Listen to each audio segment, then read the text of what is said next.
When I was living in West Harlem and working in East Harlem, I got to know two brothers, one of whom made his living in a way I probably shouldn't mention. The other worked as a janitor at a Broadway theater known to cast movie stars in summer stock plays. The name of this theater I also probably shouldn't mention. One of the big-name celebrities to grace its stage while my janitor friend worked there was Jake Gyllenhaal. Upon Mr. Gyllenhaal's arrival, all the theater staff were discreetly briefed on protocols meant to provide him with unorthodoxly heightened levels of privacy. Basically, no one was allowed to see him or speak to him, period. My janitor friend had a sister who was an enamored fan of Gyllenhaal and wished to leave him a personal greeting card in his dressing room, and her brother agreed to help her do so. Carefully obeying Gyllenhaal's heightened privacy protocols, my janitor friend cleaned and sanitized the star's dressing room while it was vacant, leaving behind his sister's card at the mirror for Gyllenhaal to find before his performance. What followed was very strange. Jake Gyllenhaal found the card with its innocuous complimentary statements and immediately complained to theater management, insisting that whoever had left the card be punished. Naturally, my janitor friend was fired without discussion. I have personally verified that this story is true, and it simply doesn't make sense. Why would Jake Gyllenhaal need such heightened levels of privacy, to the extent that no one speak to him,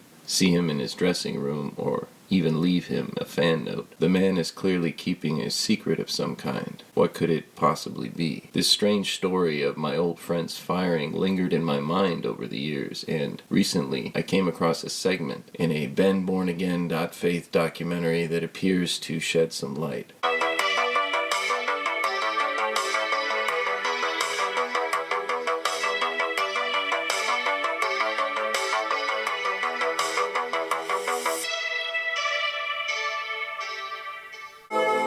Try and show why I believe that my celebrity crush Jake Gyllenhaal is actually born a woman, a biological female who's transformed into a male by use of puberty blockers, HRT, hormone replacement therapy, before puberty. So it's not like Jake was a woman and then just turned into a man. I mean, Jake never went through puberty of a woman, so therefore Jake just turned into a young man.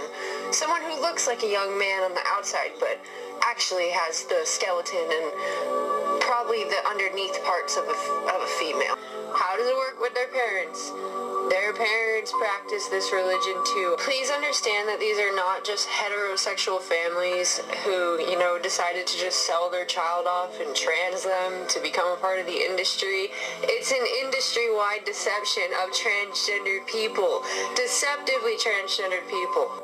This goes into the Adam Kadmon, and Adam Kadmon is a religious Jewish prototype.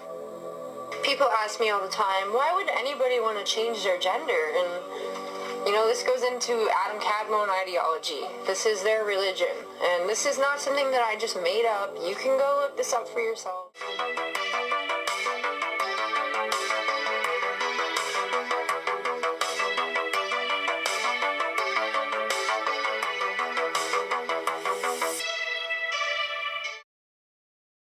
For Brandish Productions, this is Daddy Brandish.